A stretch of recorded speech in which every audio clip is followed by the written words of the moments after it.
তো এই নদীতে আজকে আসলাম গোসল করতে। তো জায়গাটা বেশ সুন্দর, নিরিবিলি।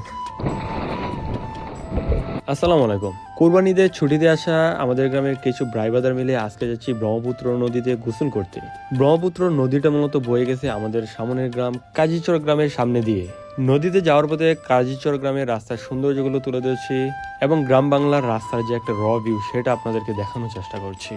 এই ব্রহ্মপুত্র নদীতে অনেক দূর দূরান্ত থেকে মানুষ দল বেঁধে আমাদের মতো গোসল করতে আসে, কারণ এই নদীর পাড়ের প্রাকৃতিক পরিবেশটা বেশ চমৎকার এবং বিকেলে আসলেও অনেক মানুষকে পাওয়া যায়, বিশেষ করে যারা প্রকৃতি প্রেমী। আজকে আসলাম কাজীচর নদীর পাড়ে গোসল করার জন্য। আমাদের সামনের গ্রাম কাজীচর।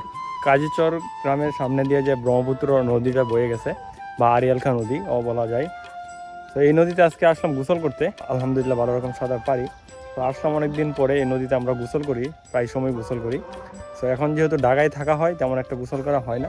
তো ঈদের সময় যখন আমরা বাড়িতে আসি এলাকার পোলাপাইন তারা একসাথে এসে আমরা গোসল করে এখানে আনন্দ করি আর কি। নদীতে মোটামুটি ভালো পরিমাণ পানি হয়েছে, এখন পানির ভালো স্রোত আছে। সো সাবধানে গোসল করতে হবে। সো জায়গাটা বেশ সুন্দর, নিরিবিলি।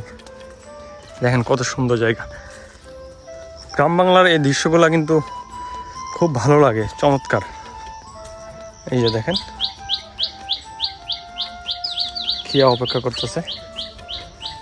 এখানকার দৃশ্যটা আপনাদেরকে দেখাইলাম। আমরা একটু গোসল করি, নদীতে জাপাজাপি করি, সেই দৃশ্যটা একটু দেখাই আপনাদেরকে। তো এখানকার পরিবেশ কিন্তু খুবই সুন্দর এবং গরমের সিজনে এখানে যে একটা বাতাস থাকে, ঠান্ডা বাতাস, যেই শান্তিটা পাওয়া যায় সেটা এসির মধ্যেও পাওয়া যাবে না। এই আর কি। দেখেন আমরা গাড়ি নিয়ে আসছি সবাই, জাস্ট লোকেশনটা দেখেন। ওই যে দেখেন বাকিরা সবাই নামতেছে, আমি একটু ভিডিও করতেছিলাম। 7 জনের মতো আসছে আর কি।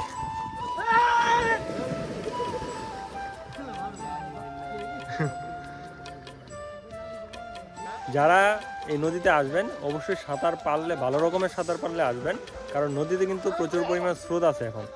হ্যাঁ, পানি আসতেছে, নদীতে স্রোত আছে। গোসল করতে আসলে এই দিকটা অবশ্যই খেয়াল রাখবেন। যদি সাঁতার না জানেন পানিতে নামবেন না, এটা আমার অনুরোধ রইল আর কি। সবাই কিন্তু কাপড় ওই জায়গায় রাখছে, রেখা পানিতে নেমে গেছে। সবাই সাবধান থাকবেন। নদী মূলত কিছুদিন আগে খনন করা হয়েছে, নদীতে বিশাল বড় বড় গাঁথা আছে। তো একটা ডুব দেই। শান্তি, কি ঠান্ডা পানি রে।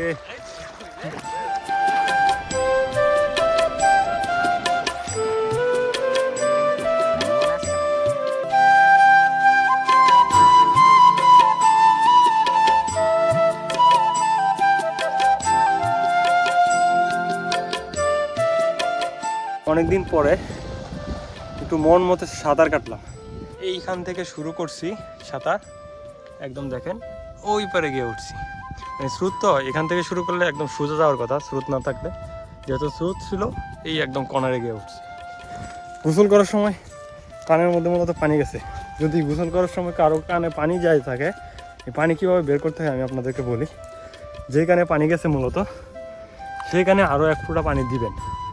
যেমন আমার এখানে পানি গেছে, এখানে আর একটু পানি দিচ্ছি আমি। যাই নাই, এই গেছে। এখন যদি আমি এইবার একটু নাড়া দিই, দেখেন সবগুলো পানি বেড়ে গেছে।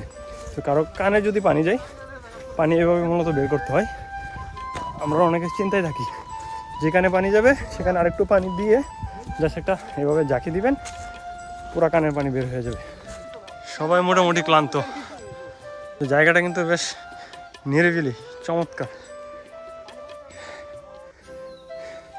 এসব জায়গায় বিকালে বসে আড্ডা দিলে, বন্ধু বান্ধব মিলে সামান্য একটু খাবারের আয়োজন করলে কিন্তু সেই আনন্দ হয়। ফাইনালি আমাদের সবার গোসল কমপ্লিট হয়ে গেছে, এখন বাড়ির উদ্দেশ্যে রওনা দিলাম। এই রাস্তাটি মূলত কৃষি জমির মধ্য দিয়ে একটা রাস্তা, নদীতে যাওয়ার এবং আসার রাস্তা।